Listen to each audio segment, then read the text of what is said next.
Yay. What's up? Hey everyone. Welcome to another week of another listening party from you guys, you people, you folks from Shoegaze, Pilipinas. It is January 23. We're with Dan Dream. What's up? That was Woo. Thanks for having us here. It's a little chilly here in North Carolina, but we're surviving. it's unbearably warm in Manila as always. But I think I can use some of that right now. Yeah, we wish we're dreaming of Philippines weather. It's been in the freezing and snowing. We can trade places. Can't I can't get used to it, but it's really pretty. Cool. So we just listened to Nocturnal Creatures. I got like a super huge True Blood vibe from that track. I don't know why. I don't know if it's just me. I don't know if Dale. What do you think, Dale? Yeah, it is. I guess for a first single, to me, this is a little bit dark, but it's a great song. It is. The songs Nocturnal Creatures, and it's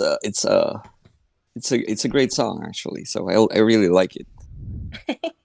So that Yeah. song, it sounds. Thank you. That song we feel like sounds nothing like the rest of our stuff. Mm-hmm.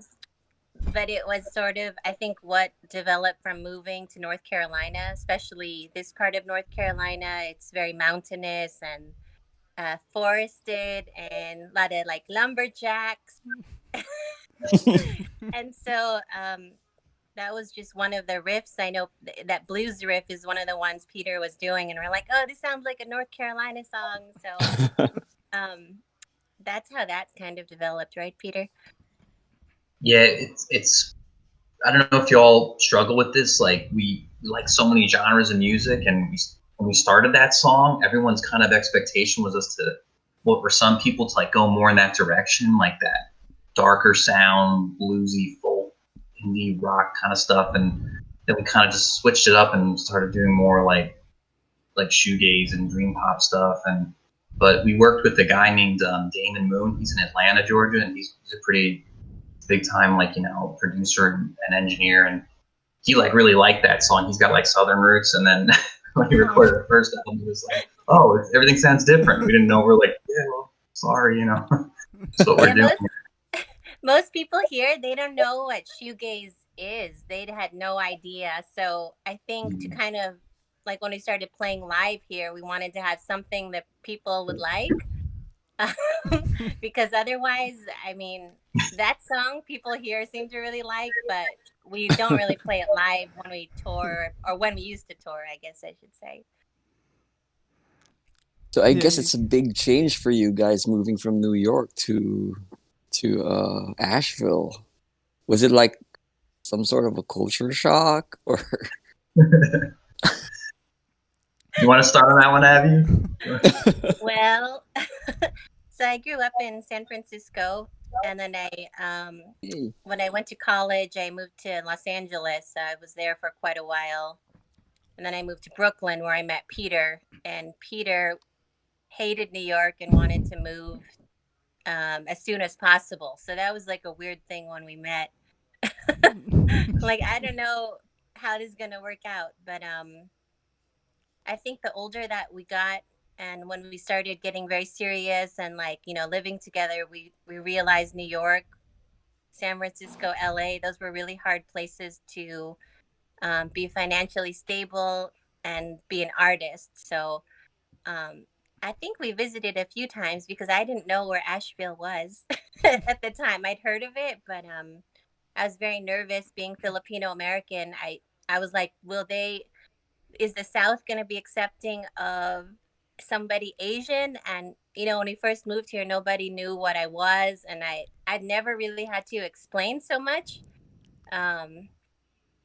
So that was very interesting for me. But Asheville itself is super progressive. It's like Austin or Portland, Oregon of North Carolina. It's super artistic, and so in that regard, Asheville's always felt like this really safe nest egg for me. still been active playing guitar and practicing and buying pedals and gear and stuff. And then when we met, I was like, we should get something going. And like Abby was saying at first, like Zabby's very like on the west coast of California, like, you know, the music scene there is actually pretty different, a lot different than like New York City or Brooklyn. And you kind of hear it in our music a little bit, like the clashing, but I think it's kind of cool and it's to make it work, you know. Yeah, I will say in New York, the crowd is so tough. Like they're really mean. So, Yeah. which is not a surprise, but I wouldn't say like it was really interesting to play there because there were definitely lots of shoegaze bands, lots of like well-known famous bands too, but the crowd is really tough and they're quite silent when you play. And even in like the social discourse, I'm used to California where everyone's so friendly and very like, I feel like they're just more authentic. And in New York, I just felt very judged. But I think it's also a good thing because it really toughens you up and you learn to like hold your own. And I think I needed to learn to be a little tougher because I was always like maybe too friendly. And so I learned like, oh, you know, don't smile too much. Don't, which is hard, but like don't over smile because they think like something's wrong with me. Right. Yeah, that's a big difference. So, when I guess my next question would be now that you moved to Asheville, how is it different, or how do you guys fit in the local music scene, I guess? I would say that here it's like it's kind of like an anything goes. There's a lot of music venues and bars and breweries and things here, so like people, and there's a lot of tourists too, so like there's a lot of room for you to like be in a band and play these places, and you'll always get fresh eyes and ears. And like I said, because it's really tours, like tourism's like really one of the big economic like drives here. We constantly have had like complete strangers just come to our shows, which is nice. You know, it's always nice to have a new crowd, and because people are so nice here and supportive. Wouldn't you say, Abby? Like a lot of our friends, you know, they come out and they support us, and they're just like people that are generally like maybe not like music snobs or anything like that. They just like going out and having a good time, and so it's kind of like that, like where what Abby was describing more in you know, like New York or San Francisco, like there's like music cliques and it's like you have to be friends with these people to play these shows and go to these shows. It's not really so much like that here. It's a little bit less of that. You know, would you agree with that, Abby? I would say this town, Asheville, is known for drinking, so there's a lot of people like in a good mood. My And kind of we, town. now that we're older, we don't really drink that much per se, but the crowd is always just like ready to have a good time. And I will say it's like such a small town. There's like 90,000 people total, which is so tiny. So finding musicians who get us, like that's been, I think, the hardest part when we started because, like I said, a lot of people weren't familiar with what we were doing, and we would like mention bands we loved, and the people we would audition would have no idea who we were talking about. And So yeah, I that's guess been an adjustment, but I think it's changing a lot. I would say just in the last 6 months to a year with COVID, a lot of the people from the big cities are moving to cities like ours, and that's actually good because now I'm getting like people who are a little more open and cultured or come from a place where they're already familiar with dream pop and indie rock and things like that. Like this city we live in, it's actually hard to find someone who was like born here and originally from here. Everyone's from another city like Portland or Austin or New York or California. It's all transplants really. And yeah, that's true. A lot of people have been moving here. That's for certain. I encourage you all to come visit. I think you will love it. Yeah. Oh yeah, you sold me on the drinking town. So beer. If you like craft beer, no joke. This Hell is yeah. like you will. Yeah, we'll show you a good time, man. It'll be a lot of fun. And the All food. right. I mean, that was a huge thing when we moved. I said, wherever we live, I need the food to be amazing. And there's like, Yeah. got great farm to table restaurants and like all small mom and pop businesses, which I, unfortunately they've suffered a lot this year, mm, but I'm hoping it can bounce back yeah. like everywhere. If you like barbecue, we have amazing ribs and brisket, Ooh. knock your socks off kind of stuff. Mm-hmm. It's really Sounds good. good. Yeah. Perfect Yeah. with I heard beer.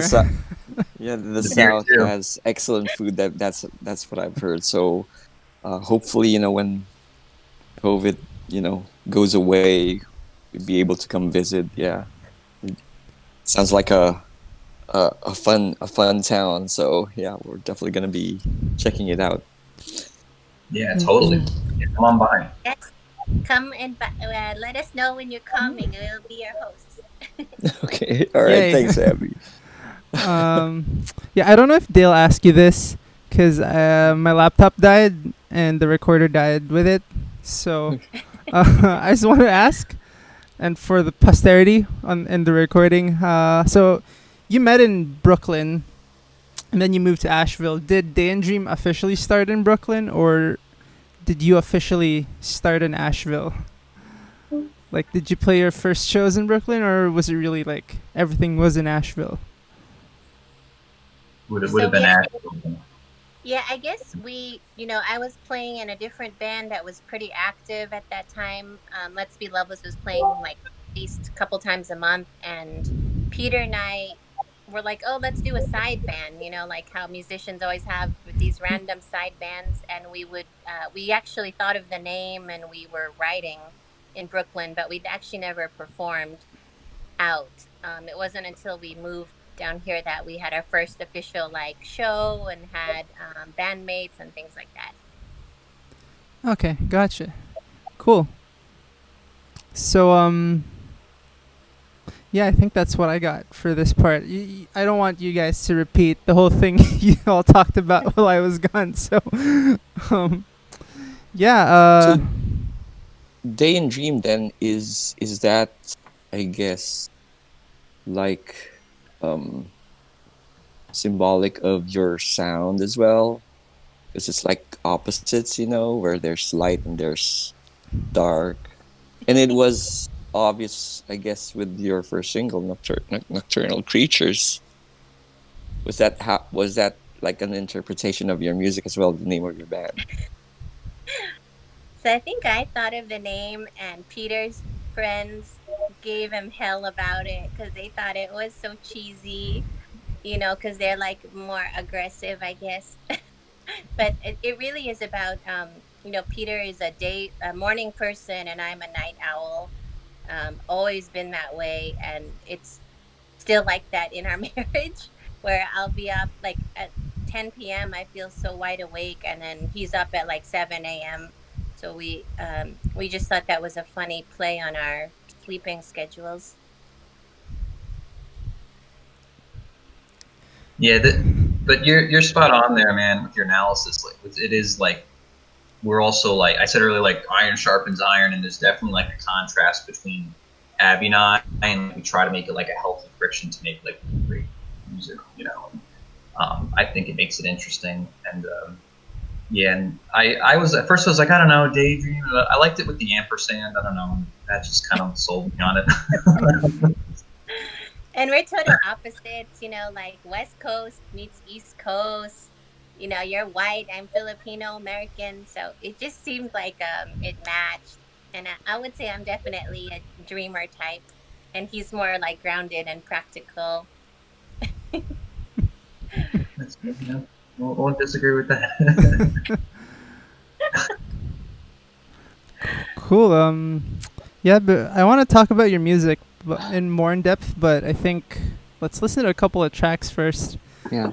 Let's listen to some more music. Let's not talk the whole way through. Grab a break. Okay. So everyone pour a beer or pour a coffee.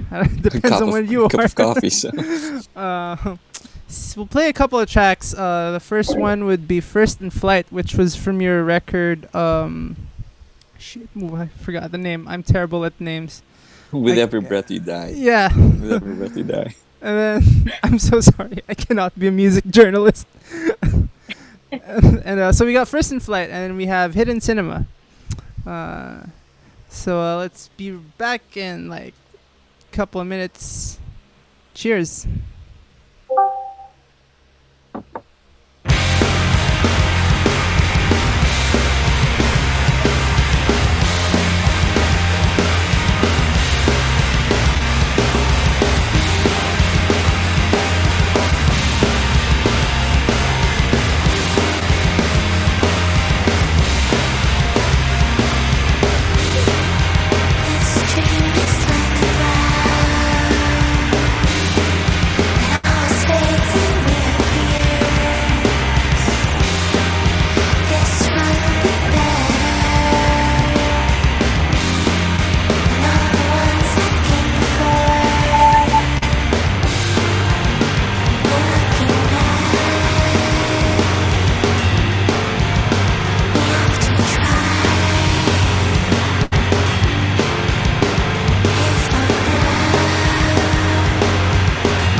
Hell yeah.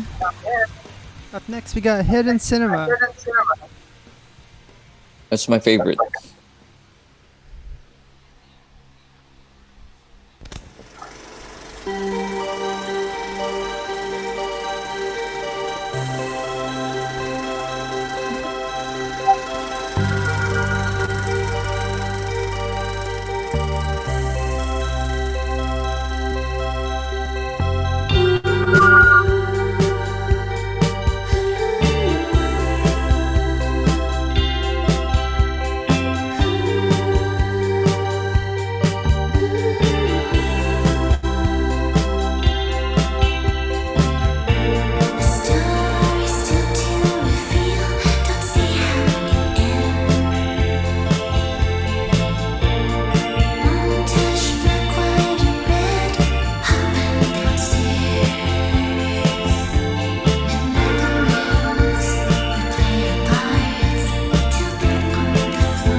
Yay. Guys, that's like one of my favorite songs ever. That's such a great song. It reminds me a little bit of Broadcast, and it's the first time I heard it. It's like, wow, God, this is it's such a beautiful track. Oh, thank you. Thank you. Yeah. Yeah, I guess a question there is, so I heard that Peter took film classes right in college. So is this something? And I think you did direct one of your videos too. So is that like an avenue for you that that you're thinking about being a filmmaker or something similar?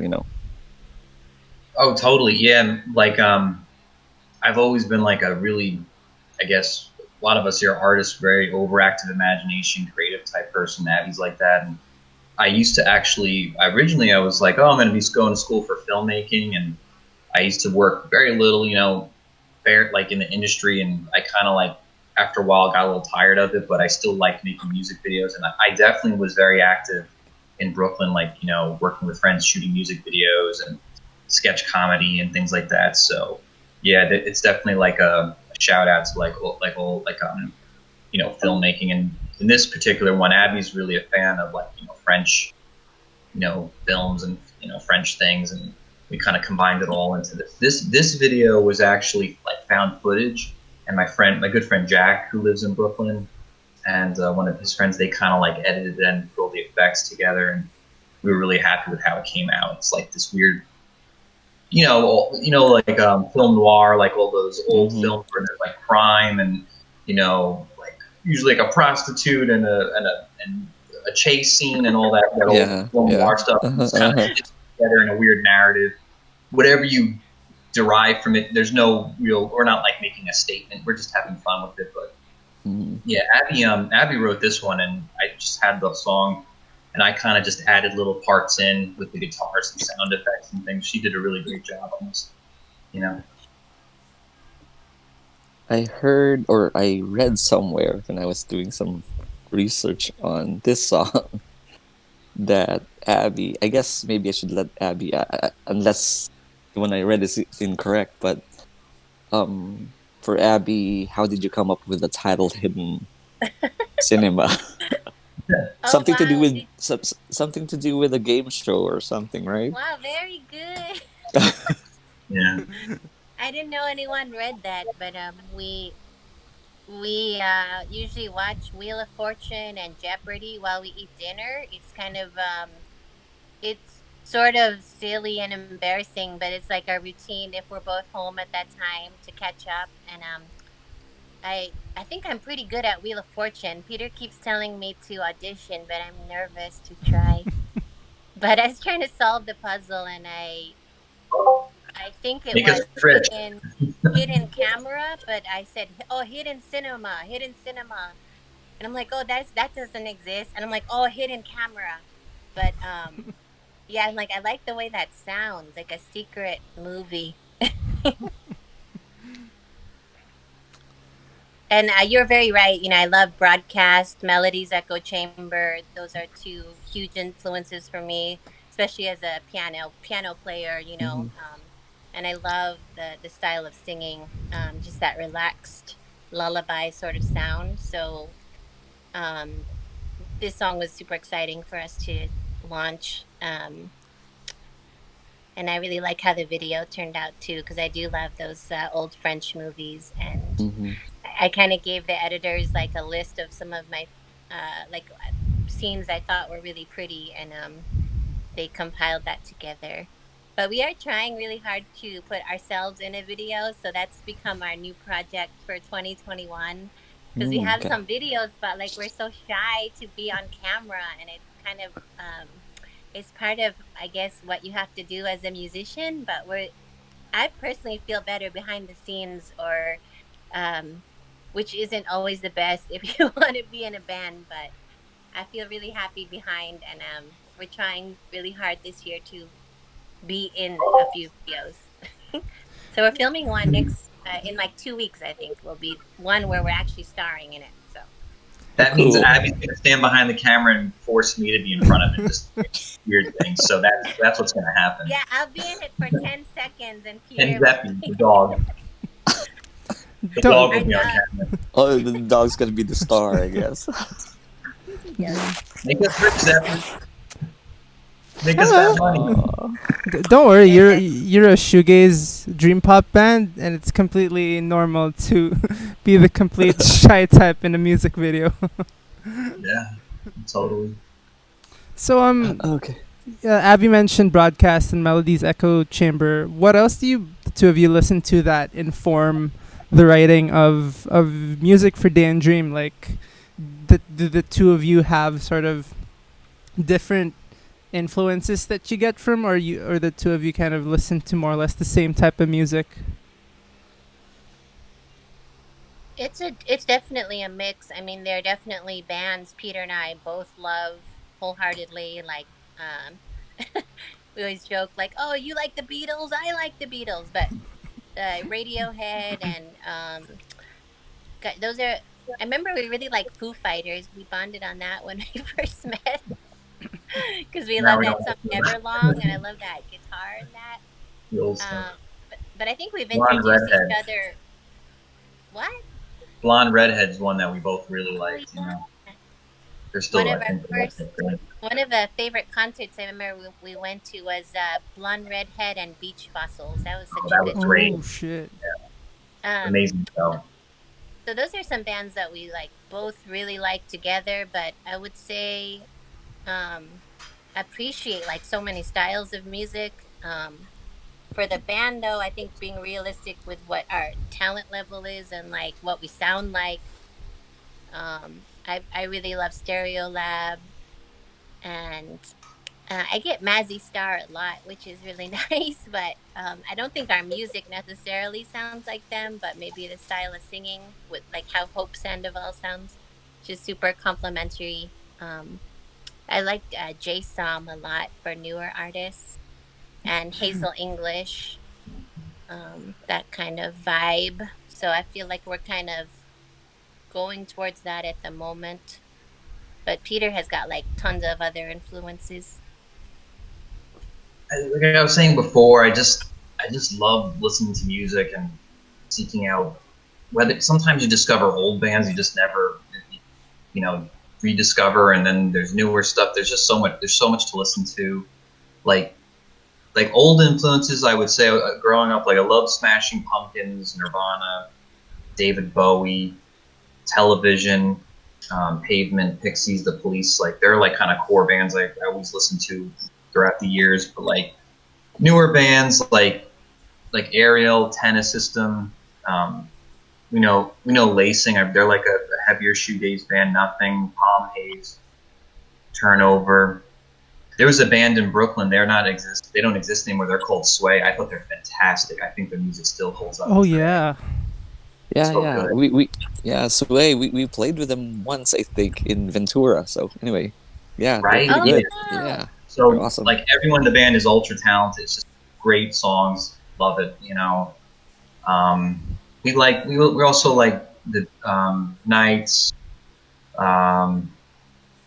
They're pretty cool people. We did some shows with them. Yeah, there's like a whole bunch. And like, what else happened?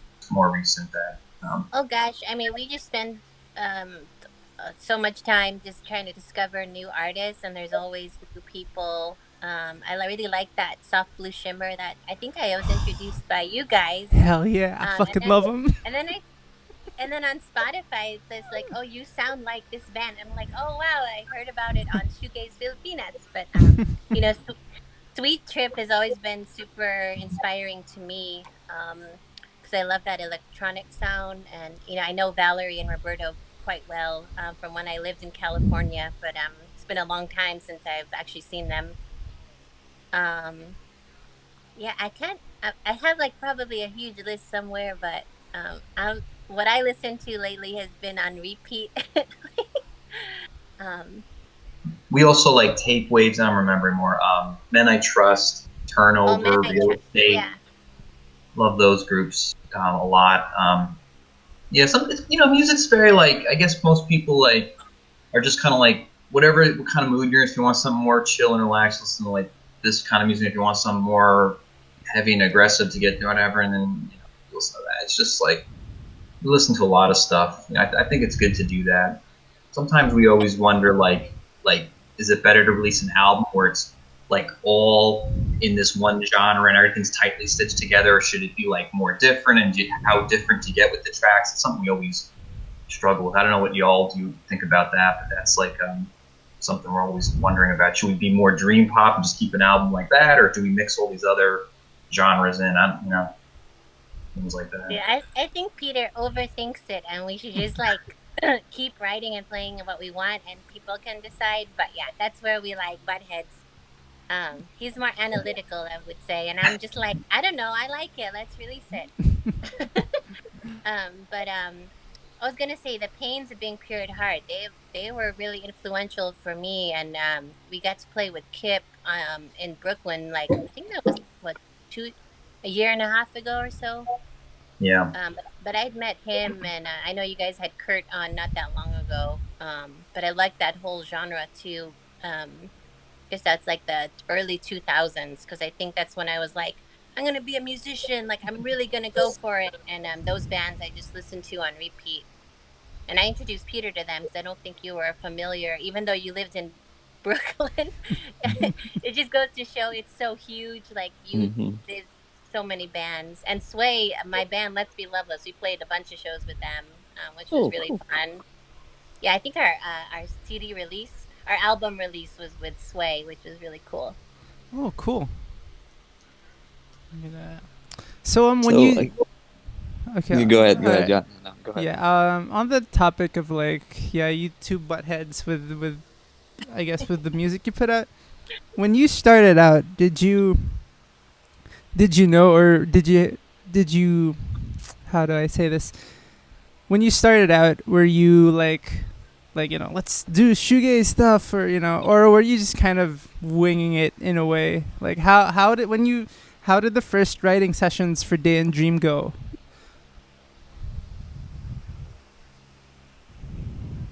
I mean, let's see. I mean, we started with Nocturnal Creatures, and then like after that there was like, I think we started working on like First in Flight, actually.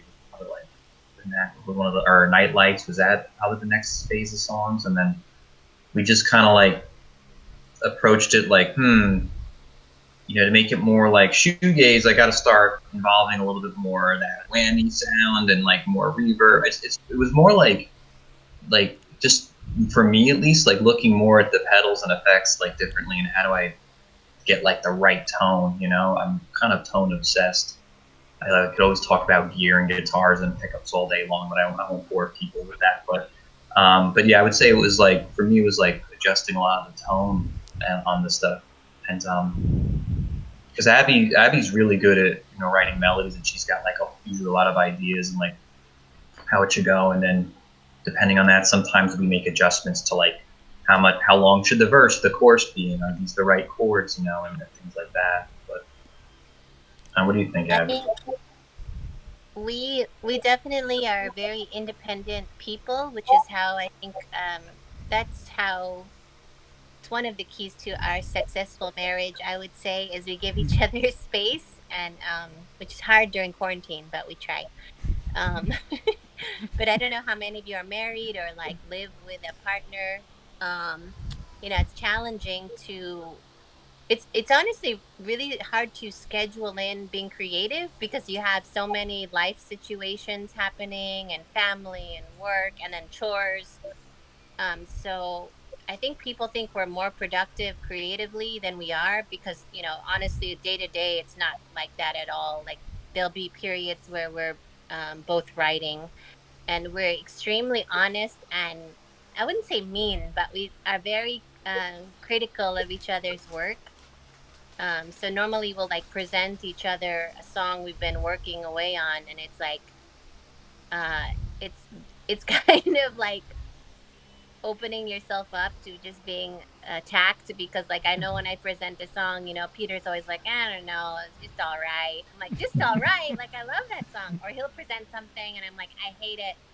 And so usually that's how our writing starts. Is like we just have an idea and we present it to each other. I usually do like all the melodies. So that's kind of interesting because if Peter starts a song, it's much harder for me to do a melody to something he wrote versus if I just wrote it organically. But I wouldn't say we're like, this must be shoegaze. We just, when we're playing around with all the pedals and stuff in the practice room here, we just kind of agree like, oh, I love the way that sounds, and lately our sound has lightened up a lot more. It's definitely more dreamy, and it's more, I guess I would say it's more electronic, and that's just because of quarantine. We haven't been able to practice with a live drummer very much. So Peter's just been, he's gotten really good at programming beats and things, to the point where I told him maybe you should start like your own solo Tom York kind of project, because I can definitely sense that in him. Maybe we're gonna break up, and I'll do that. Oh, no. Yeah, we always joke around like that about breaking up and like, yeah. So how do That's- these that's funny. songs when you sorry when you write down this song, like when you've written these songs, do they sort of transform when you go into the studio and you start working with an engineer and stuff? Like, how do these songs change, or do they change at all? That's the They question. stay pretty similar. Yeah.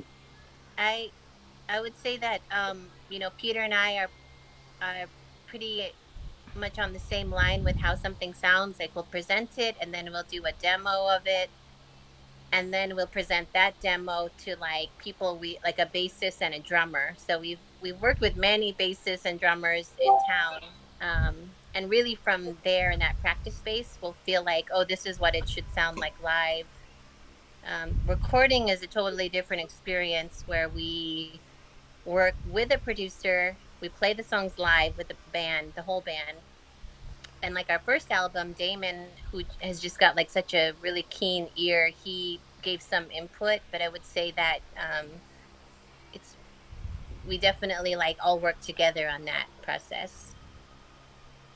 Yeah, they stay pretty close to the demos.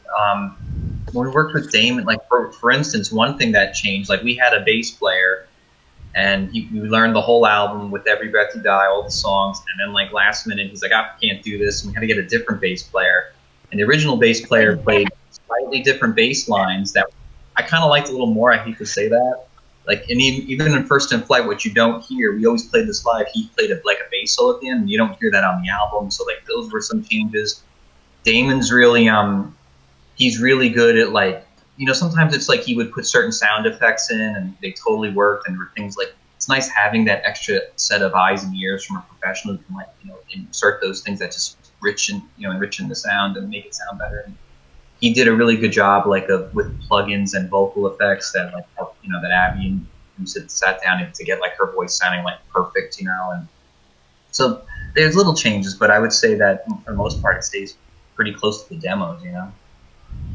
I think that it's been hard for us because the way Peter and I were in bands before, it's always like the whole band's super tight and they're like your brothers and sisters, and you like have meals with them. They come over the house and you hang out. And as we got older, we realized like, oh, that's not realistic anymore because everyone has kids, or a lot of people our age have kids and are busy with that. So I think we kind of gave up on the idea that we're going to have like a set 4 or 5 piece all the time.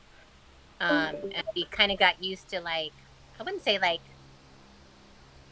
we don't really want to hop around to like playing with different musicians, but it's just been more realistic. And we kind of model that band Tennis, if you know that band, because they're like husband and wife and they always play with different people. And I think it makes sense for us that way. Yeah. So I guess when writing those kinds of songs, and without, I guess, a drummer or a bass player or something, and then when you play with someone, like I think there's a couple of guys that played with you in your album. How do you I guess talk to them about, hey, this is how we want to sound like, or or do you just let them do their thing? Well, if it's a new song, like we have a bunch of new material right now, we'll usually like send that version to a bass player or someone who wants to play bass with us, and then it's usually like free reign, like please do whatever you like, and we'll jam it together and see how it sounds. And then particular songs, like ones that are already recorded. Oh, Mad dog. sorry. That's my dog. When songs are Peter, I'll I let you take over for a second. He wants to chime in or something. The dog Yeah. wants to chime in. The dog's saying it's all wrong, Abby. You got it all wrong.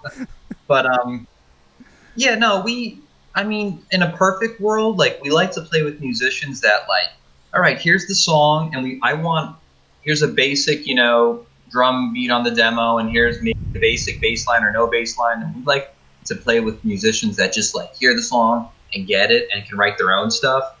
Occasionally, we've had some members where, maybe me and Abby have had to give them more notes and say, oh, could you maybe play it more like this, or can you get rid of these notes or add these notes, or it's tough. But for the most part, I think most of the drummers and bass players are pretty good and get it, and that's always a great thing when you just like someone just like hears it, they play something you maybe never thought of, and you're like, this sounds so good. Yeah, let's just go with it. It sounds great. Sorry about that. I didn't hear anything you said with our dog, but what else is new? You don't listen to me anyway. So. So I was like, what? But yeah, we play with lots of people. She calmed down finally. So another thing I'm curious about, That's since funny. you've mentioned that you play with different drummers and bassists, when you get drummers and bassists, are they typically are they familiar with the whole genre or the whole style? Our first drummer was not. Yeah, not at all. He had he's such a sweet guy. So he's on Nocturnal Creatures, and his name is Wes. And Peter met him actually doing a music video for his other like surf band, and he was not familiar with shoegaze at all. He had no idea what genre that was. So where he fit in Nocturnal Creatures, he did not quite get any other song. So he did not work out long term because of that. But sweet guy. I mean, everyone has been so sweet that we've met. I would say the other musicians have a good idea, and we'll give like reference bands to kind of give them an idea. But I would say, like, when we lived in New York or California, it was so much easier. Like, there's just by statistically, just population wise, there's so many more people to choose from. And here it's very isolating, which is sometimes good, but sometimes bad. So we kind of see both sides of that, where we choose to live. So if you were to get like a drum, like musicians from Asheville who are not familiar with shoegaze and dream pop, what would, or if they're not familiar and they're interested, what would you sort of give them as like listening assignments of sorts, homework? I don't know. I don't know. I guess start with the obvious, like "Slow Down, My Bloody Valentine." But no, sometimes sometimes it's the matter of that, and like that's why I guess I've gotten better with like MIDI drums and VSTs, and I'll just pick a drum kit that I love the sound, and I'll actually program a beat that's pretty darn close to like exactly what I want them to play, and maybe they deviate a little bit, make it their own. It's been some of that, but I don't know. We've done that, and sometimes it works, and sometimes it doesn't. I don't know, Abby. What do you think? What have you been doing for that? Oh gosh, I think I had like a playlist on Spotify of just like shoegaze essentials, you know. So it's like start here and then we'll talk some more after that. But yeah, Cocteau Twins, My Bloody Valentine is a good place to start just to be familiar. But I would reference like just different songs and albums, and it's like no idea. Like I'm speaking a different language. So That's fun. That's fun. So by the way, if anyone wants to butt in and ask a question, feel free to do so, because Dale and I, you know, we do not own this space. Yes, it's for everyone. You can chime in, ask a question. So, but I guess we can play some more music. Yeah. Let's play some more stuff first. Let's maybe afterwards we can talk about, I guess, you as a band, plans and stuff. So yeah, let's listen to A Study in the Pixels of Your Face, which is, to me, it's an interesting title. Like, okay. This appeared on the compilation, right, Dale? Yeah, in Alpas. Yes, it Appeared did. on the third compilation, which is cool. We got a compilation band with us tonight. Yeah. So yeah, let's listen to that one, and we can listen to another track, Cabin Fever, which I kind of imagine it's a whole quarantine COVID influenced, inspired kind of track. I think this is where the MIDI drums are coming in or something. But I love it. It feels like a little bit of, Saint Etienne circa good humor. It's pretty good. But yeah. So yeah, let's listen to those two songs, and then let's have some more talking right after. So yeah, see you in a bit.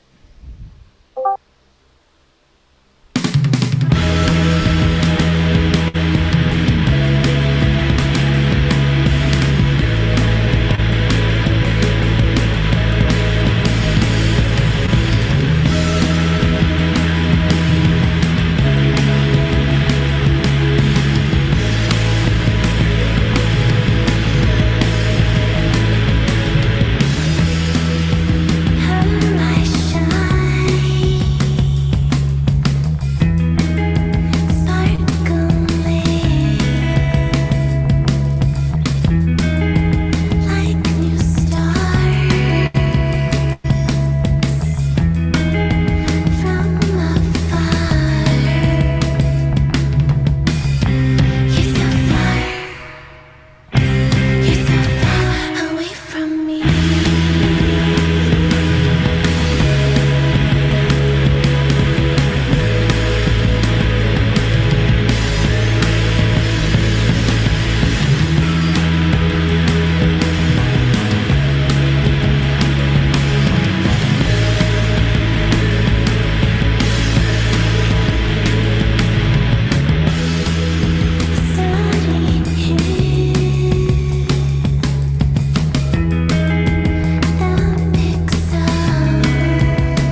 was so dope.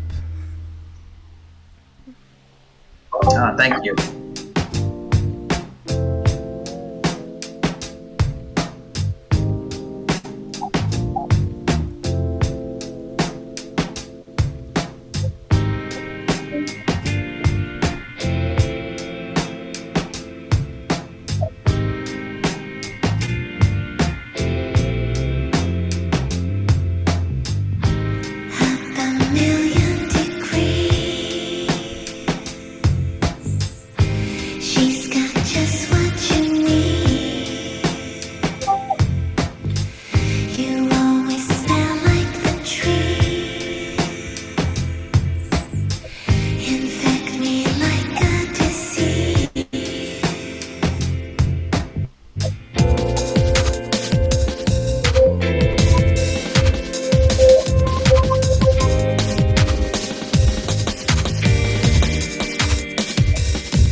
Hell yeah.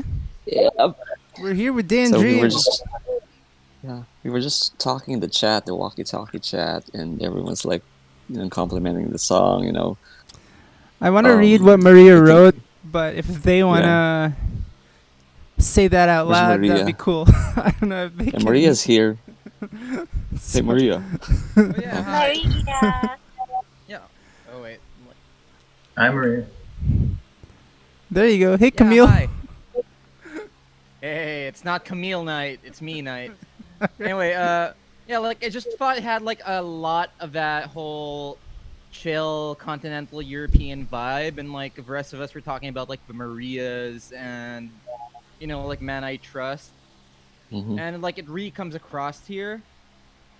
But also, like, I also had, like, I noticed something, like, where your sound is headed, because, like, I don't know, like, it's like the two of you have, like, very, very distinct, like, spots in the mix with the textures you use. Like, especially that earlier song with, like, more of a distortion and stuff.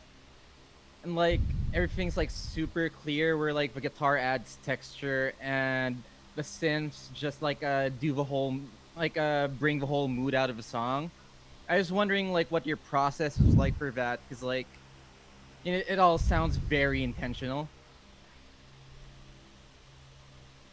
Great question.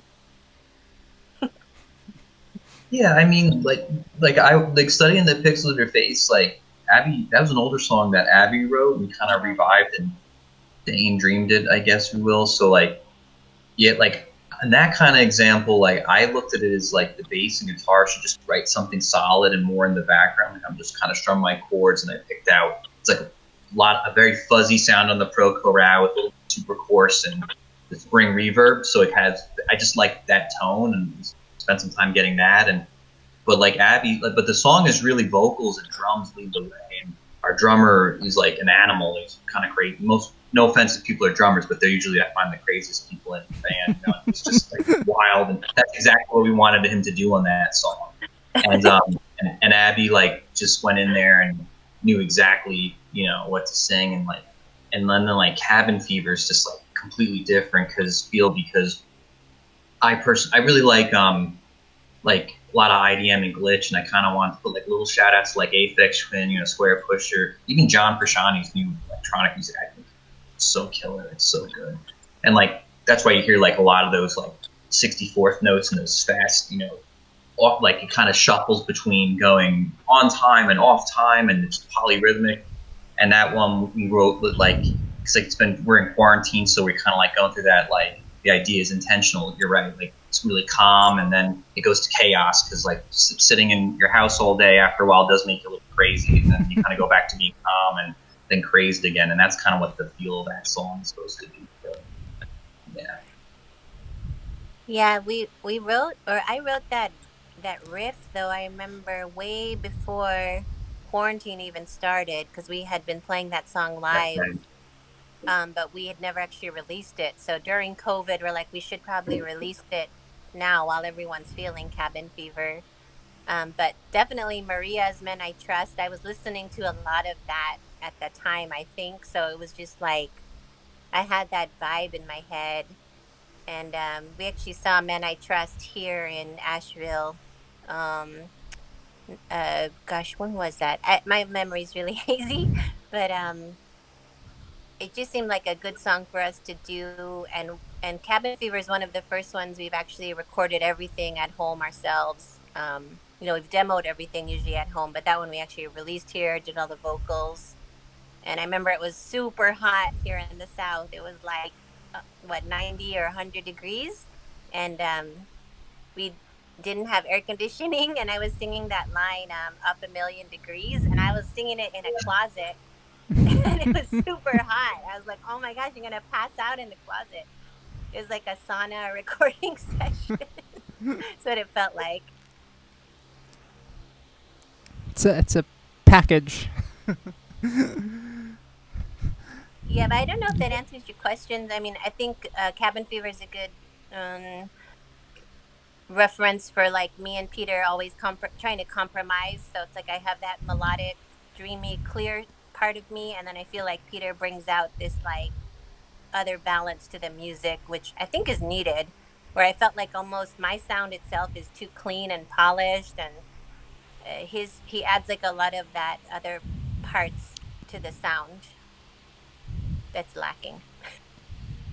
Yeah, it's incredible how like you mentioned like you had this whole process that like comes off like a confrontational when you like try to throw ideas around, but like you really hear it in the song.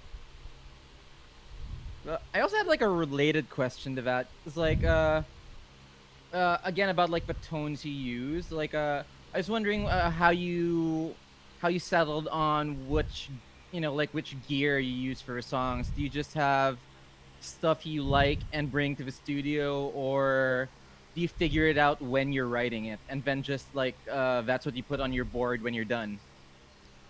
That's great. I mean, I would say I have like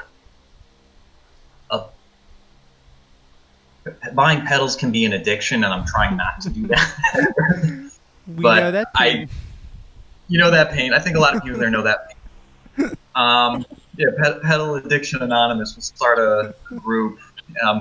But no, what I do is I usually will have like a core group of pedals that I just enjoy using. There's a lot of good ones and sometimes bad ones, but I'll usually have this. I take a lot of time to get the settings that exactly where I want it, and then I go in the studio with those. Occasionally, you work with an engineer, maybe they'll have this really cool plugin or sound effect. We'll add it on, But I say like 9 out of 10 times we really know the sound we're dialing in when we're going for it. It's funny because you hear that MXR phaser pedal, the Phase 9. It's like a very classic, combo pedal you all probably know, and that one, it's weird because when I use it, I feel like it dominates, and I have to switch sometimes where it goes in the chain, to not do that. And you hear it at the end of the pixels gets hard because it's really loud and it just goes, but we really like that. Yeah, we kind of try to get it, and even Abby's keyboard thing. Sometimes she'll switch it up, but she usually knows she'll dial in a particular sound on her Mellotron or Nord, and we just go with that usually. Yeah, it's like the ironic thing about being a musician is you're spending so much money on all these things and you barely make any of that back. So it's like this crazy addiction to gear and sounds. I think I've settled on my Nord and the Mellotron for most of the sounds that I want. But I mean, when I was first starting in bands back in California, I would go to thrift shops and try to find the oldest keyboards I could find. And over time, I noticed it was harder and harder to do that because so many musicians already had the same idea. But we just keep careful notes of the sounds we like, and it's I guess that's what we do on our spare time. That's fun for us, is being in our own little corners with our instruments and trying to figure out sounds we like. But in terms of bringing that together, that's usually when the sparks fly, when we're like, I don't like that, or I'd say there's a lot of that combatantness, like you said, but then it gets resolved. So that's, I think, how this band works. Yeah, dope. Thanks. I know, I'm really interested in your process. Oh, thanks for the question. I guess it's hard for me to kind of think back on it because it's just all that we know. But it's very different from every other band I've been in, where it's every band is just so different how the process works. We also, something you should know too is that Abby and I were like I said earlier, we're very creative. We have overactive imaginations. We love playing. I love noodling. We have all this ideas for songs or written songs, and some are incomplete. So in other words, we have a bank of material, and sometimes we're we don't know what to work on next because we have so much stuff we're working on, And doodles, I call them, 50 doodles of different things that we just hope to complete. Yeah. So sometimes we're it sometimes gets problematic because you're which one should we focus on next? How do we go in order? You do what you feel. And yeah, that's and I think we trust each other. You're all just, when you have another person pushing back and you're trying to bring the best out of the song, and I always try to keep it like that. Everyone pushes each other. If they do, it's for the love of the music and try to get the song to sound the best that it can, But yeah, we try to go into the studio I would say, because some of these engineers, they're charging by the hour, so we try to know everything we want. Be very certain of that before, so you don't just waste time in there debating more treble, less bass, more reverb, more compression. I just want to make it this is where we wanted it and all that. And for us, it's really fun to go to a studio because we make it a whole field trip, and the whole band sleeps there, and we go on adventures and go eat together. So it's a focused vacation almost. I miss that. I know, we really miss that. Yeah. Cool. So go ahead, Dale. Okay, I guess my next question would be about about the future, the plans, I guess. So I guess the last album that you released, well, your debut album was in 2019. So, and I think after that, it was like mostly singles. And are you planning on a follow-up album or EP? I think Peter mentioned earlier that you're thinking about, are we gonna do an EP or is it gonna be an album or something? So what should we look forward to?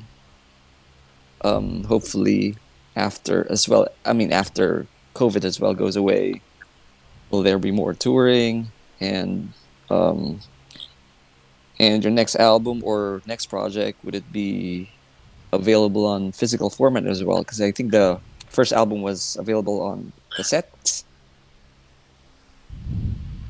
Yeah, so I think our problem is, again, we have like so many songs, and we just been having this discussion more recently, like what our plan is of which ones to do next. And I think the play is going to be an album. So I think we've decided on 12 songs on this next album.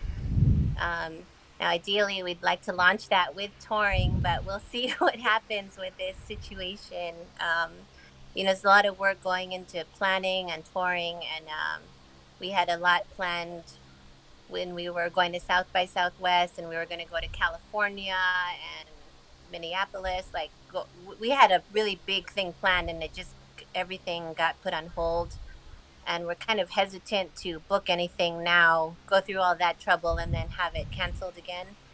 So it's just like a weird time, I think, for all artists. But we're trying to be positive about it, and be forced to write. And I'm trying to look more critically at what we've written and seeing how it can reflect like everything that's going on. I think still processing all of that, and that will show up in the writing, especially with the lyrics. But we're trying to do more videos, like I mentioned, because that's one area we realize we're super lacking in. So we have made that a goal. We've launched a little studio at our house called Fuzzy Forest, which is not really a recording studio, but more of like a filming and live music sort of situation. We'd like to film ourselves and other bands that we curate here in our backyard, which is a forest. Peter has that film background. I have a television background, actually, from LA. So we're trying to adapt to some of our other skills other than music. But we have new music coming soon, so we're just trying to figure out where to record it. Definitely want to do a vinyl. We've been doing a lot of investigating. I know, I'm sure you're all aware, like there's so many places to print vinyl now. It used to be much like fewer, and there's actually one in Asheville now that we probably need to investigate. Maybe they'll give us like a local discount. I don't know. That Bandcamp news was very exciting, where they'll now handle it and the selling and marketing of which I think it's for select bands right now, but I would love to look into that more. Yeah, that's true. Right, it's very exciting. And then we have our own Fuzzy Forest label. I'll be honest, maybe we probably might shop it around, see. And I have weird feelings about labels, like there's pros and cons, but I think if you get with the right one, it could actually be really helpful for just like exposure and getting it out there more. But yeah, we've narrowed it down to like 12. We had it like 13, maybe like 12 songs, and I think it should be pretty solid. Actually, we both feel pretty good about the songs, and like Gabby said, we looking at like where we want to record it and all that. It's tough because I think like if you have your album ready to go and like combined with a tour, that's a great thing, and a lot of people do that. But like, if you make an album right now and you don't have anywhere to play or tour, I don't know if it's gonna do as well, or you won't market and expose it properly. Well, we did a lot of virtual streams when COVID started, and we got so sick of that. We just playing in front of our dog, and sometimes it was recorded on our phones, and like, who's watching this? Like, I wouldn't watch this.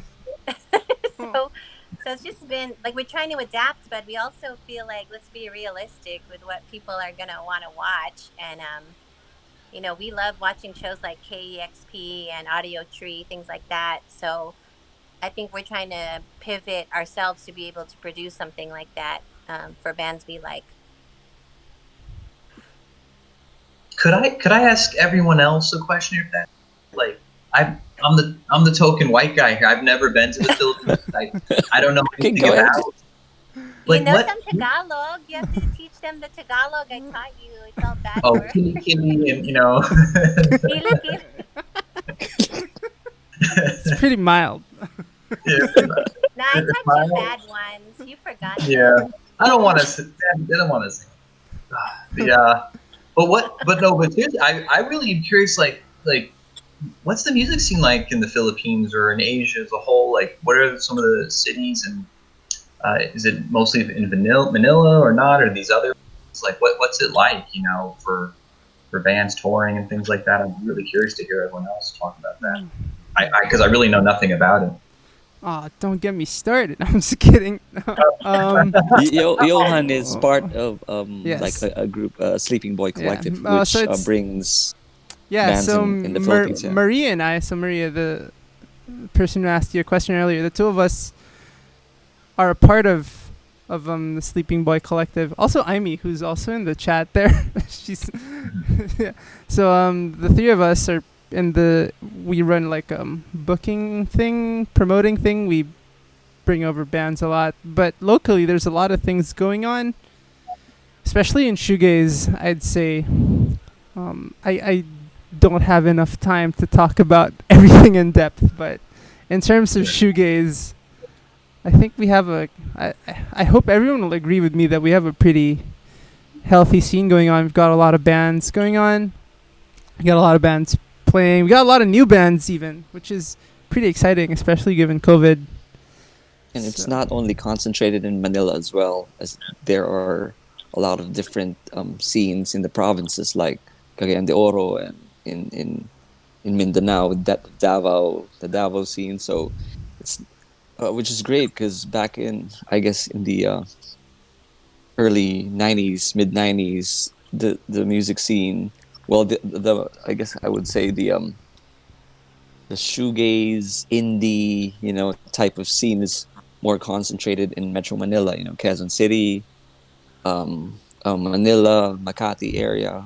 But as I guess as it progressed, that scene eventually like spread over to the provinces in Davao and even in Cebu, so it's a lot expansive, I guess, now. So it's a very healthy scene. When I came to visit in 2019, it was more than I expected, actually, 'cause I thought it was like same people, but there's a lot of new faces who's really involved and very passionate about the scene. Wow. Yeah, That and sounds awesome. Yeah. Let me just add, like, one thing you might like about, like Southeast Asia in general is we have a very tightly integrated touring circuit. So, like, major shows, very usually in Metro Manila. So, we also have like really good relationships with promoters in Indonesia, in Malaysia, in Singapore. So, what usually happens is if a band wants to go play in, like, I don't know, like Australia or Japan, like they wind up like crossing through Southeast Asia first, so they hit more dates. So, it's been pretty fun.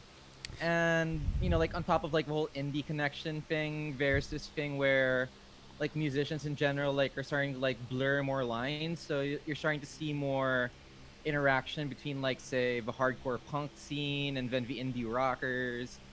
And then you'd have like these cross genre shows because, like, the collective Johan and Aimee and myself are part of, like, like we book hardcore shows for the most part, and then we started bringing in bands like Turnover or Nothing. even had like a So- place to bury strangers. Oh, fuck Yeah. yeah, that's very strangers. We had them over Oh, here. and yeah. like 4 hours away from me at Myrtle Beach, we got 100th like a couple of years ago. I don't know if you're familiar with them. So yeah, there's a band. Can I ask a follow-up? Wait, What's that? Sorry. continue what you're saying. I have a follow-up question.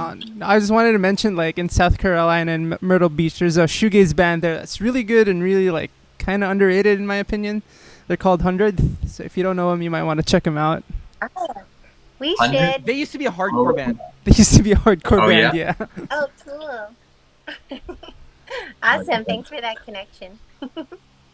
Do you find that like with these shows, like I know here in Asheville, there's like a death metal scene and there's like a part underground punk scene, and the people that go to those shows are very like going back to the clique. They only go to the punk shows. The metal guys only go to people go to the metal shows. Like, or is it like that, or do you feel like oh no, like you might see someone who appreciates like a shoegaze, band and those kind of scenes, and then they'll go to like an indie rock or dream pop, or is it like music lovers that just love everything, or is it more like isolated like cliques and stuff like that? Well, it's both, but it used to be more insular, especially like the older group of like people who used to go to punk and indie shows. During my time, during my like time, during yes. Dale. So it was like that back in the day, and then maybe it's an internet thing, or maybe because like newer people are coming to the scene without that baggage. So lately, like I go to an indie rock show, I see the same people I saw at the Noise show, or maybe I'd see them at at a club listening to techno and stuff. So there's a bit of crossing over now, which I really like, because I think I think it's a net benefit for like all the styles of music out here to be exposed to stuff outside of that one box. So it's pretty cool. So it's not completely there yet, but like it's on its way there. That's awesome. Yeah, I'm personally like good music is good music. I'm a fan. I'm just happy to go to see a live concert or show if I just enjoy and just have a good time. That's cool. I like that. Well, we'd love to go to the Philippines. I haven't been since 1996. Whoa! Wow, it's been a long time. Probably some of you weren't even born yet, but yeah, that's the last time I was there. So, and Peter's never gone. So due for a homecoming. Love to go. Yeah. And I have a bunch of relatives there in Quezon City, so that's where the scene is at. Yeah, that's where my people are from. So. So we have a place to take you once you go there. Uh-oh. All right, get ready, Peter. Yeah, like like buckle up, motherfuckers. We're taking them to Moe's. No, because like our favorite venue is there, and like Johan works there as a tech. So like every time like we have bands over and it's a club show, that's where we take them. We're like really good community. It's a student community for the most part. Cool. Yeah, you could definitely come out here and play a couple of shows. If Abby ever decides to like just visit the Philippines, it's a good excuse to bring the whole band with you. That's what Dale did. Oh yeah. It was a not so much like a vacation, I guess, where you want to go relax, but actually you can't relax. Oh. So, it was a little stressful, but a lot of fun. So. Yeah, definitely after COVID, hopefully, Yeah. We're always down, we've had like the most obscure bands from like Denmark or Scotland play it in Quezon City and Moe's, so it doesn't matter where you're from. If you can make it here, you have a spot. Yeah, like we gotcha. Just let us know you're coming over, whether or not you're playing a show. We're always down to hang out. Oh, cool. Likewise, if you come by the U.S., especially down south, we'll come by, hang out with us. We'll show you around. There's a lot of cool like hidden spots here. I've got a question about that, by the way, being in the South. So in Asheville, is there a Waffle House there? there definitely is. But I've still never been to one. Oh, for real? I'm scared because there's always shootings at the Waffle Houses, not the one in Asheville, but I'm like, I'd rather not go there. Plus, I'm like super picky. I like organic food, gluten free. So it's like they're gonna give me attitude if I say anything in there. Fair enough. We can get you fried chicken and waffles at other places too that are really good, and we can recommend if you want. It's really good. Fried chicken here is really good. Oh man, fried chicken! All right. Gotcha. I'm all in it. Maybe next time I visit my sisters in Maryland, I could just take a bus down there. Yeah. It's supposedly in a town called Fletcher. It's maybe 15 minutes from here. I've heard there's a large Filipino population, but I That's haven't right. really seen that. We go there with our dog at the dog park, but I don't see that many Filipinos. But I was told that. So I'm If trying No, to we've been figure seeing out more where Filipinos over the years, Abby. more and Remember, we were more in the park, Filipinos are people coming here. speaking Yeah. Tagalog, and then at the gym I met these women, and we at the restaurant. There's we don't know why, but there's definitely a surgeons. Yeah, Yeah. I Okay, actually so miss hearing Tagalog because nobody here speaks it, and I grew up listening to it but responding in English, so it's kind of strange. But now I really miss it a lot. I got a question for Peter. So, what are the Filipino or Tagalog words that you know? Oh, I remember she said mahal kita and kili kili with tickle. And then the other one I always screwed up, like the Igas dang tulo. What was that? How was that? Your hard headed. Tigas and I said it wrong. Tigas It says ulo. that to me. Tigas ulo, tigas ulo. Tigas tulo, Tigas Right, yeah. that's what my mom said to me growing up a lot. Tigas and ulo. So We always heard, and then one of our friends would always, they said in the Philippines, they say like bucket Y, bucket is like YY or something. Yeah. Bakit Bakit why? Oh, that's But a like, good one. you know, Bakit why? I don't know why, but yeah, bucket Y, So it's like, Dapat mag-rename sila Maki. YY. Yung band. There's a band called YY. Filipino band in Dubai. Maybe they should rename to Bucket Y. Bakit why? Yeah. yeah, that's that's funny. amazing. Okay. Yo, if anyone wants to ask a question, by the way, if it's not evident to everyone, Dale and I have probably run out of questions. So Yes, I think I don't have any more questions, which is why I asked Peter for the Tagalog words that he knows. So, Okay, I got a question. So like, So- have y'all like played like really weird mixed bills of like, bands that aren't shoegaze bands necessarily, like especially on tour? Like, tell me some of like the weirdest shows you've played, and like what bands stood out to you.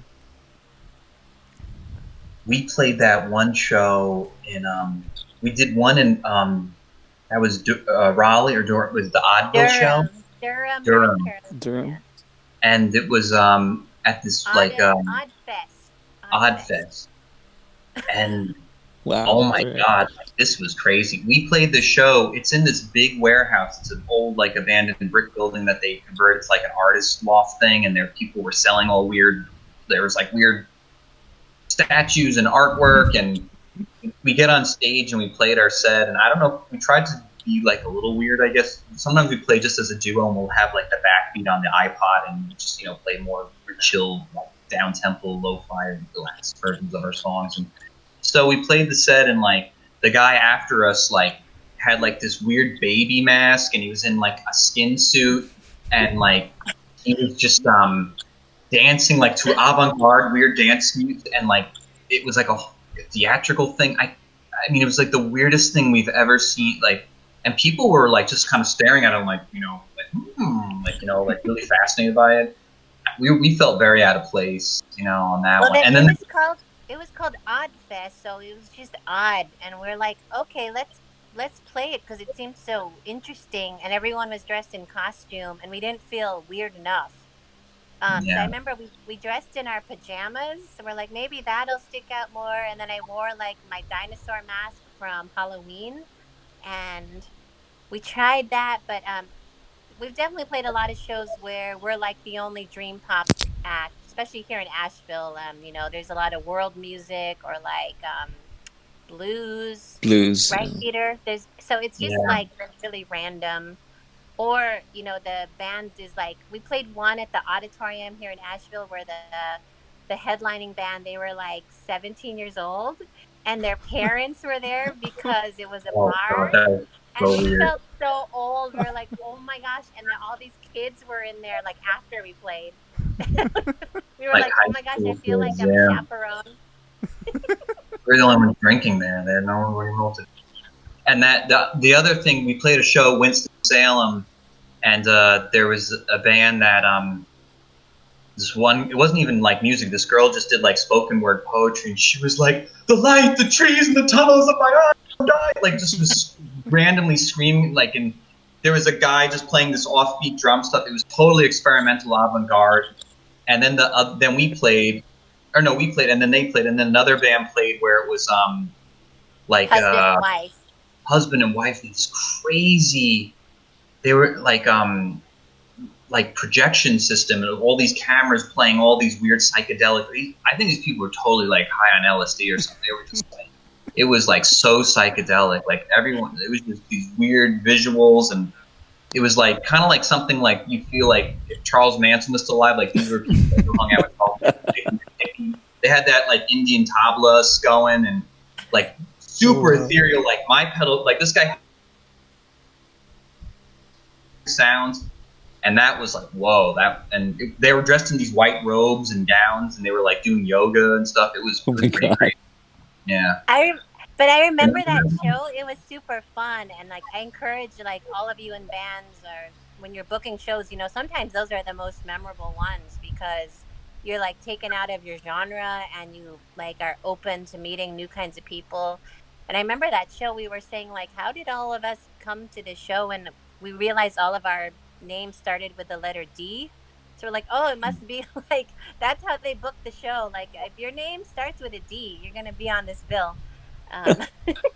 But I will say everyone was really nice. No one's pretentious. It was very different. It was cool. It was so weird and out there that I like enjoyed it because I'd never been around like such a surreal experience like that. We like those odd shows because again, it's like this fun story to remember. And I remember we once played at a grocery store. And that was super fun. Cool. I've always wanted to play in a grocery store, like so. I was like, "This dream come true." And there was only like 5 people watching us, and the shoppers in the store. But it's just like interesting. It's amazing. It's amazing. Yeah, it's. I remember there was a show that we went to here in San Francisco. Where it was held at a laundromat, so that was fun too. That place. Yeah, so yeah, I forgot the name of the laundromat, but it was a cool show. Yeah. Yeah, those are neat. Maybe y'all. Like these stories you guys are telling me, it kind of gives me, that same vibe as that one viral video of a hardcore band playing in Denny's. We did a show like when people were just eating stuff like that, or was it cleared out? I don't know, but like they were like, yeah, I think I saw that. Like, what the fuck is up, Denny's? What the fuck is up, Denny's? Y'all should play at the Waffle House then. Yeah, like Day and Dream live at the Waffle House. We'll get spot and we'll all try to make sure you don't get shot. Oh my God. That would be nice. I'll wear a bulletproof vest. Oh my God. Yeah, goals. That'll be my 2021 goal. Playing at the Waffle House and not die.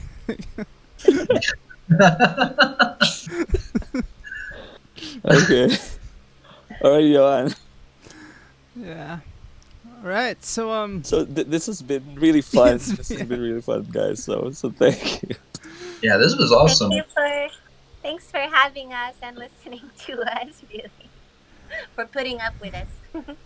No, you're fine. Y'all are super cool and chill, and I really hope you can make it out here to Manila sometime, not too far off in the future.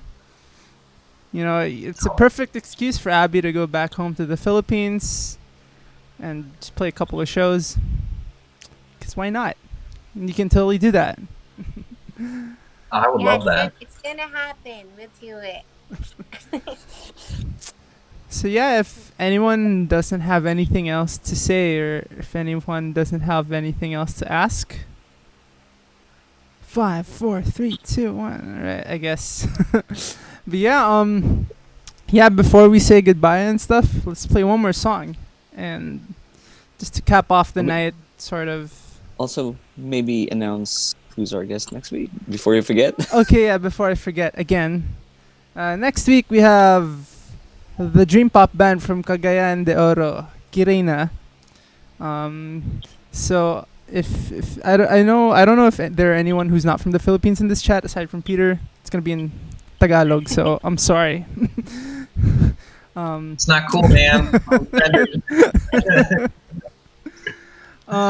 Yeah, and after that, the following week we have Uju.